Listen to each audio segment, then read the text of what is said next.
to the Point of Impact podcast with Rick McDaniel. Take a break. Have some rest built into your life. Get ready to be inspired and motivated to live a high-impact life. Now, here's Rick.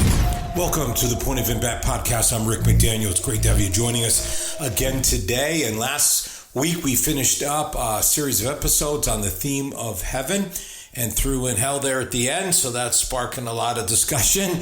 And now we're going to do a series of one-off episodes, just one subject episodes as we finish out season 7. Then we'll take our annual summer break and be back for season 8. So we'll do just a few different kind of topics here over the next month or so. And I want to talk today about rest. I'm getting ready to take a little rest myself. I'll talk all about that. The 7 different types of rest. Very fascinating stuff. It's not just one type of rest that we think of physical rest, but there's lots of other types that we need to dig into and make sure you're getting rested in all those areas. We'll start that in just a moment, but I do want to talk to you about a couple of ways you can gain some really great resources, all of which are free, by the way. Obviously, I'd love you to buy any of my books. You Got Style, Turn Your Setbacks into Comebacks, This is Living Greater. Those are my last 4 books that are out there, and I'd love to have you buy those and get those on Amazon or many other places where you buy books. But there are some free resources. One is the Bible app, the YouVersion Bible app, over 1 billion downloads, one of the largest apps in the world. And I have 10 different reading plans and 5 different videos that are on there. And you can just put my name, just type in my name, Rick McDaniel, and it will take you to my own profile that I have on the site, or my own site, whatever, I don't know what you call it. And there you can find all the different plans and you can find all the different videos. So if you're looking for some powerful inspiration in terms of just watching a video, or you want something that you can do over a period of 5 days, both those options exist in both reading and in watching. You can even listen, by the way. Those reading plans also are audio plans, so you've got that option as well. So it's just a great way to get inspired and encouraged, and I just couldn't challenge you enough to, like, hey, take advantage of it. I mean, there's lots of great content, all for free. Then I'm also on the Pray app, which is a large app that has all kinds of content on it, and that is actually where I have almost 300,000 followers. So it's very popular on there, and there are resources, of course, on there as well, especially listening to various devotions that I've done, like to the tune of a couple hundred of them that you could listen to. There's also some videos on there that you can watch, and there's some other free resources that you can take advantage of. And I mean, I couldn't encourage you more to do that. So that's the Pray app, and so these are all resources that you can take advantage of. I do believe with Pray you can start out in sort of a non-subscription type model and access content. You may say, hey, there's a lot of great stuff on here, which there really is. I mean, there's lots and lots of stuff, and there's a pretty affordable subscription as well, so you can figure that out yourself what you want to do, but you can take advantage of some of it for sure. And I just really would encourage you to do that. These are just resources, that just you can right on your phone. And I got something else coming up, not ready to share it quite yet. Speaking of resources on phone, that is going to be good. So I'll be talking about that. Hopefully before the end of season 7, I'll get a chance to share more about that. I'm pretty confident I will. And so you can look forward to that. All right, so here's kind of the thinking about this episode. I have lived a very, hard charger kind of life. I started a church from scratch. I started 3 campuses from that church, a preschool, an after-school academy, and then I started the organization I lead now called High Impact Living. So I have I know what it's like, to just like be go, like all out, super, super hard work over a long period of time and building stuff from scratch. And I've also written 9 books, which is enormous amount of hard work, and working on number 10, I might add. So there's just lots and lots. So I've done it. And if you're a longtime listener or longer listener to this podcast, you've heard me talk about hard work as one of the key success principles.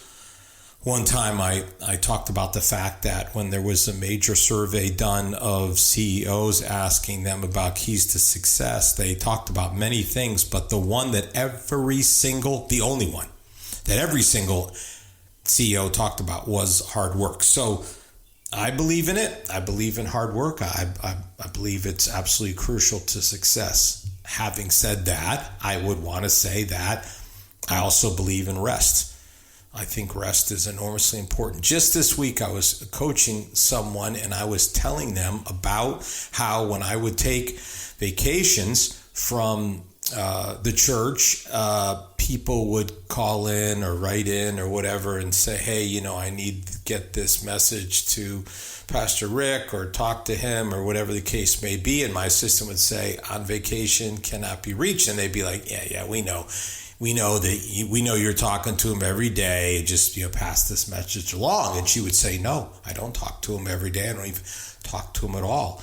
And people found it so hard to believe that I could actually detach like that I was not just like on my computer and calling into the office, that I really was on a rest and a break. And that's exactly what I did. So I am a practitioner of what I speak about today, some in these 7 areas, some better than others, but I believe in rest. And now I'm getting ready to take a trip and take another break here. It's been a lot of hard work this year, and frankly, because of my motto, do hard things, I've done some really hard stuff.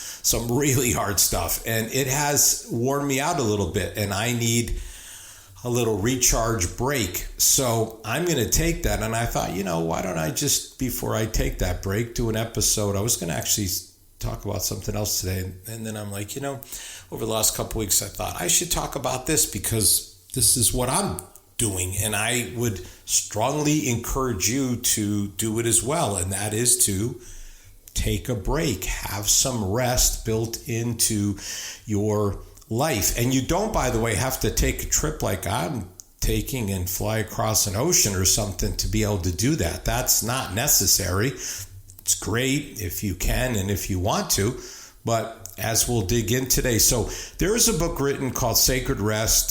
Sandra Dalton Smith wrote it, where she talked about 7 types of rest. And that's really where this is coming from. This idea that we need rest, and many of us, when we think of rest, it's strictly physical rest.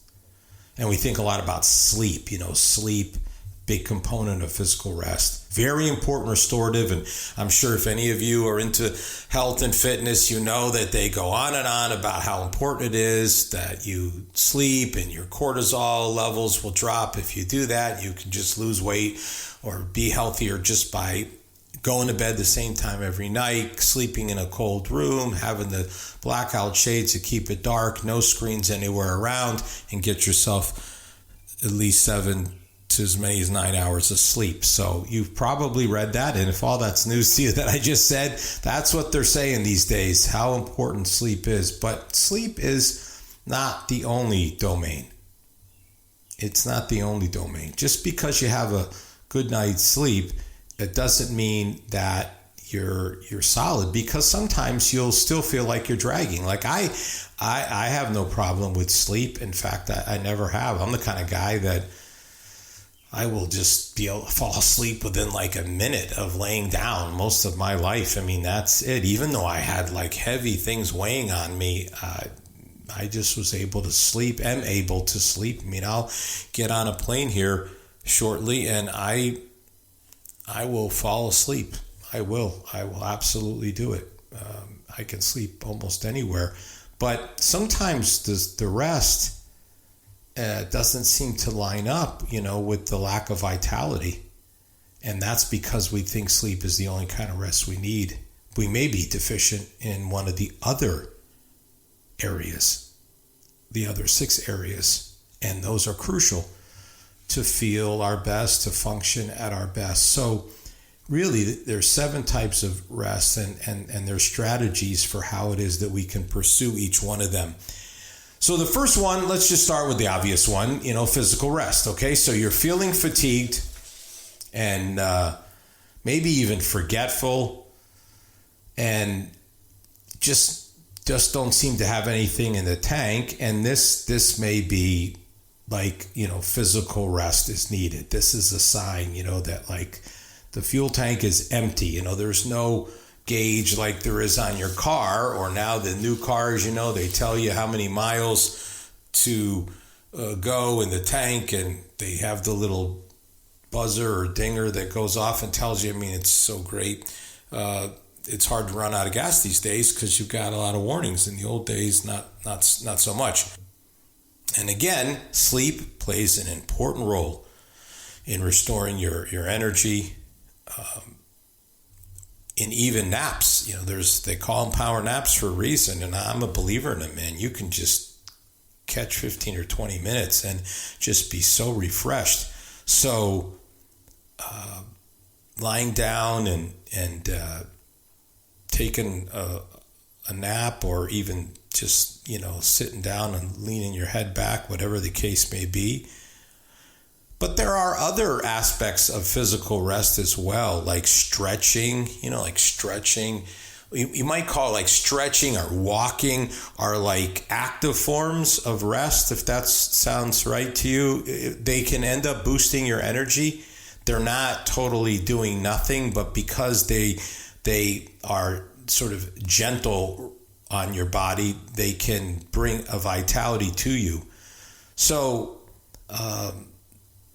doing things that involve your body being active can make you feel more energetic. So even working out, there's value in that. But again, look at working out, right? Anyone who knows anything, and I've been doing it my whole life, if you work out every single day, it's not really ideal. And definitely you cannot work the same muscle groups every single day, because the muscles don't grow when you're working out. They grow when you're resting. They grow when you're sleeping. That's when it happens. So some people, they kind of overdo it, and you're like, you go to the gym all the time, you don't look very big. You don't seem very strong for someone who's there all the time, and they're overdoing it. So again, this physical rest thing, there's some activity involved, but are you getting the solid sleep and all the stuff I talked about? The colder room, the darkened room, the no screens. Are you really getting that kind of solid sleep? And it's really best if you just stay with it at the same time. I don't even have an alarm clock. I just get up right on time, exactly what I'm supposed to get up, which is early, but doesn't matter. I go to bed earlier, but my body just knows it. I don't even need an alarm, because I've got it down.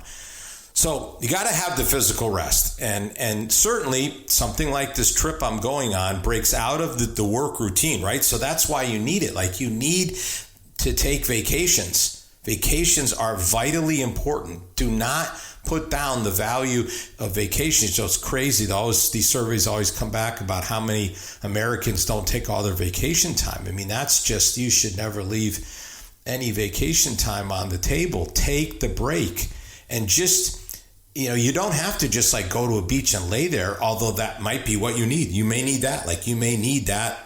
I've had those before, so wiped out that I just needed to go somewhere beautiful, peaceful, and just have an extensive amount of rest. I've told the story before about the time that I was building buildings and running church, and it was just an incredible amount of work. And I took the church council gave my wife and I this trip, and we got on this boat, and I fell asleep. And we got on in Norfolk, Virginia, and I woke up and we were in New York City. I was looking at the Statue of Liberty, I slept the entire, and let's just be clear now, this isn't like flying in a plane at 600 miles an hour. These boats, they only go like 25 miles an hour. It takes a while. So that was a long sleep just to give you an example of the sort of amount of weariness that you can get to. But even if you just need to change up the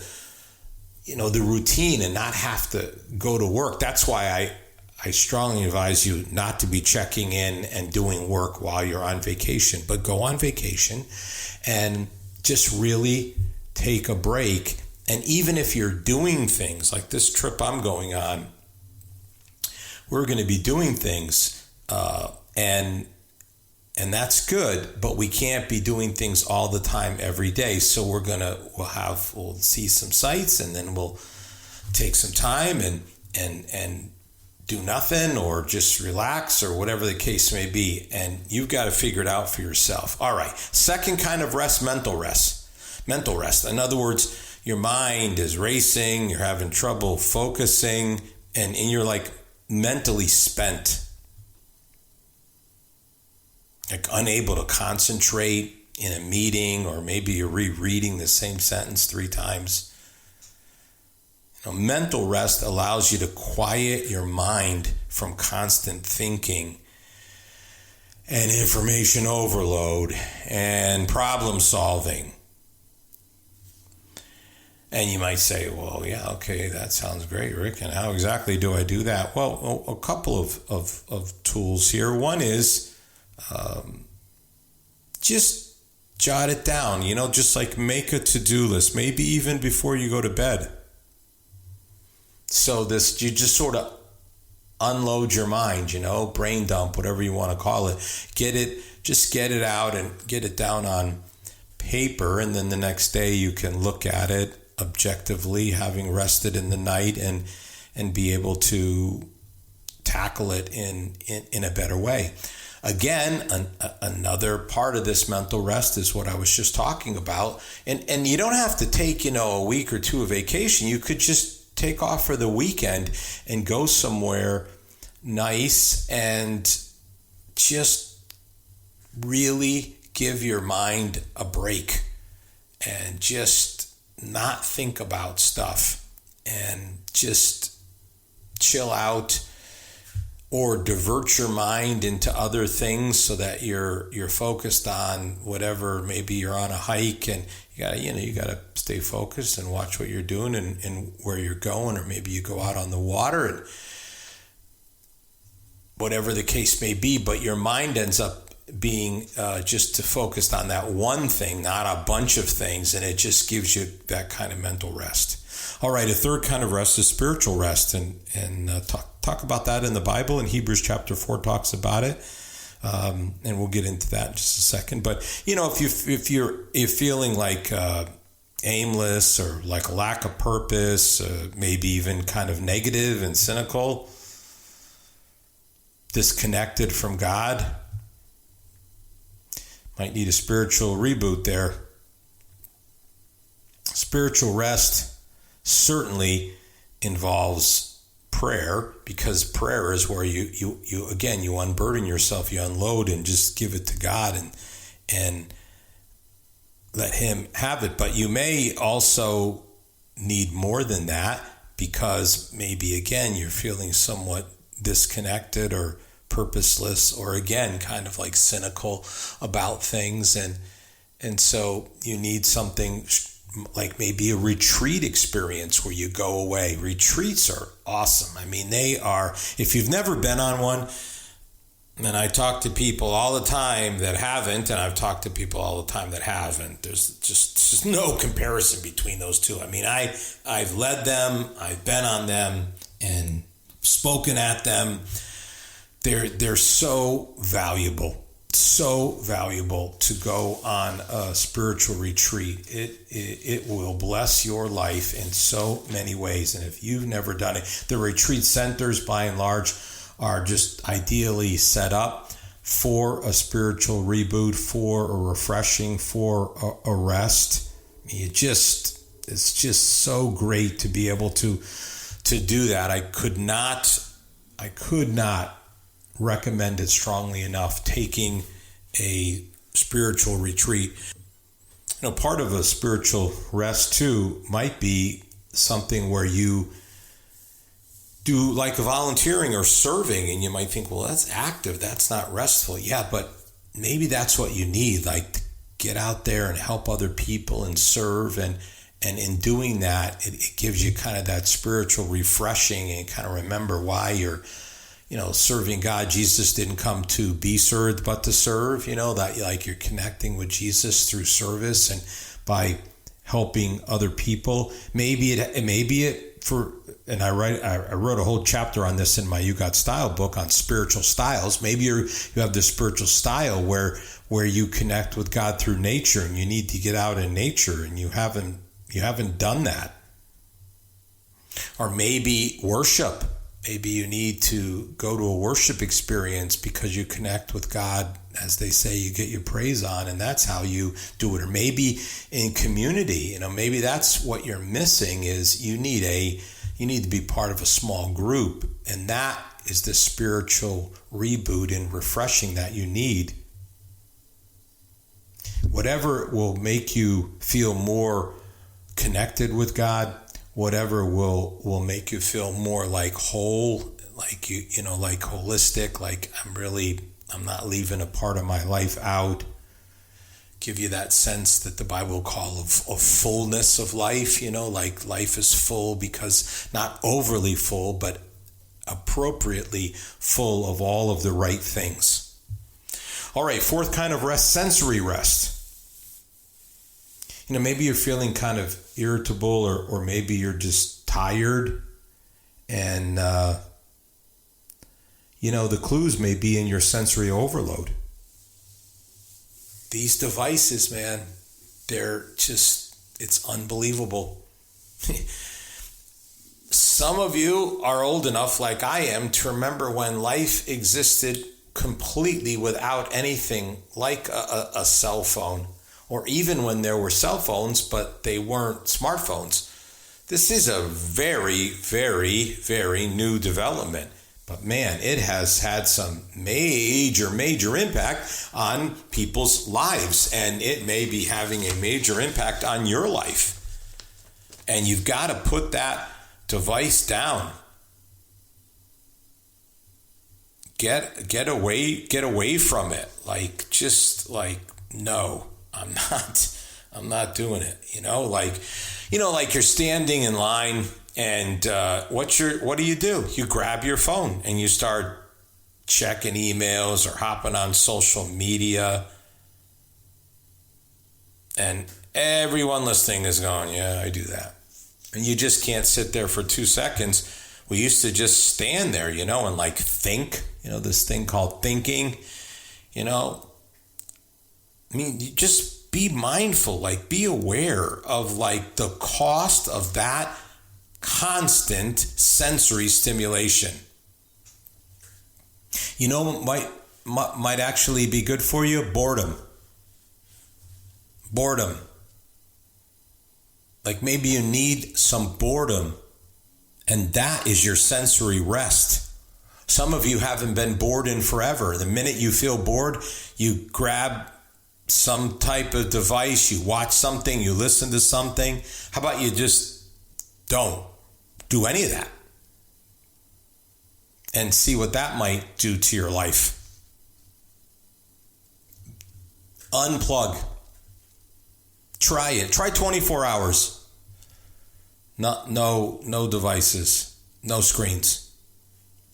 Many of you would find that as hard as 24 hours of fasting. If I said to you, no food, only water for 24 hours, or no device or screen for 24 hours, I wonder which one you choose. I'll tell you a lot. All right, fifth kind of rest, creative rest. So when you're feeling stuck, uninspired, in my world of writing, authors, writer's block,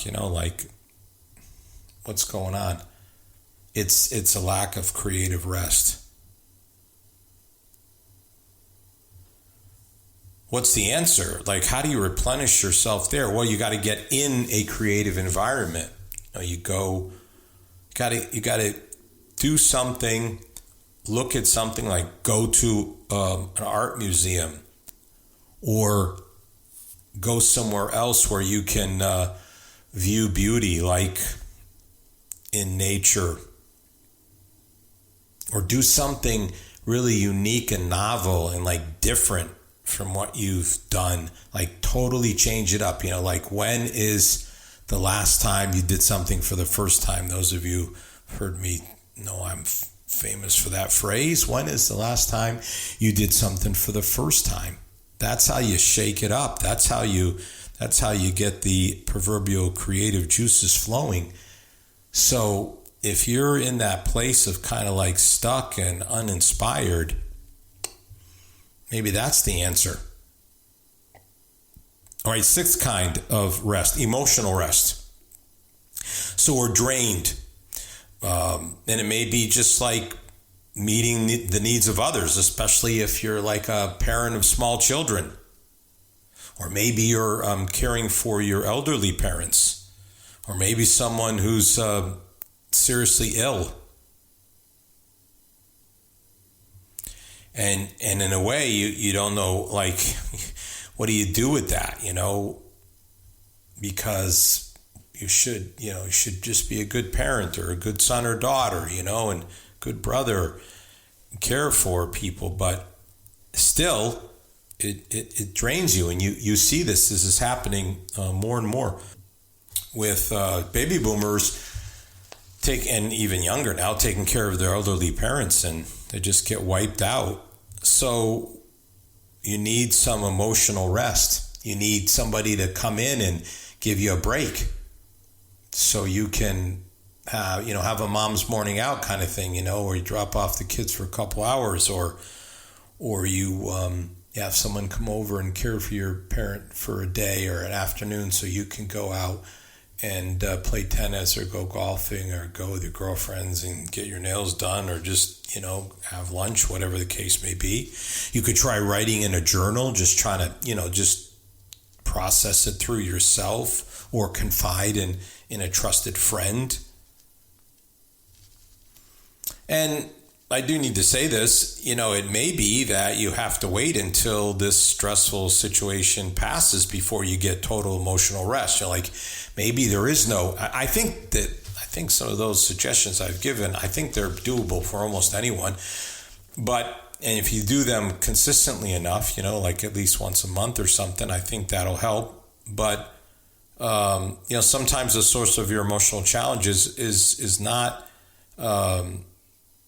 as easy to solve, and it may be that you've got to find little ways until the situation is resolved somewhere down the line. The kids grow older, and either your parents get better or they pass, whatever the case may be. I'm not wishing that on anyone, by the way. With an elderly father, I would never do that, but I think you can find the ways. And then the final is social rest. This is really balancing the encounters that drain you with those that fill you.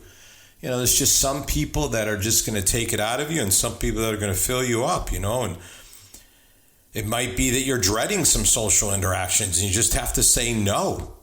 Or maybe that you're feeling lonely and you need to be in the company of other people. So, or maybe you're lonely in the company of other people and you need just a break, a social rest, just be able to not say yes to things that maybe habitually you do say yes. And find ways to prioritize the meaningful relationships and maybe over the superficial ones, and be able to say no to some of those, and just be able to balance it out better and give yourself the break that you need so you can be fully present for the people that really need you and love you, and you love them and you care about them and want to invest in them the most. So you see, we've got really 7 different kinds of rest instead of just physical rest.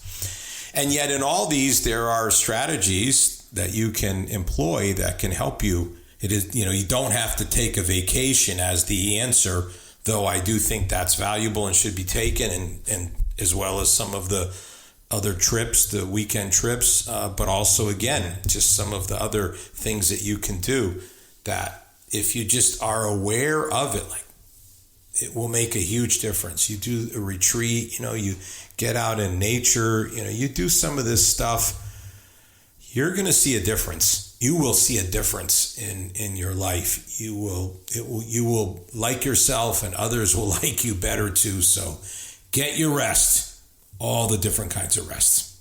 Have a great week. You've been listening to the Point of Impact podcast with Rick McDaniel. Thanks for tuning in, and we look forward to you joining us for our next episode.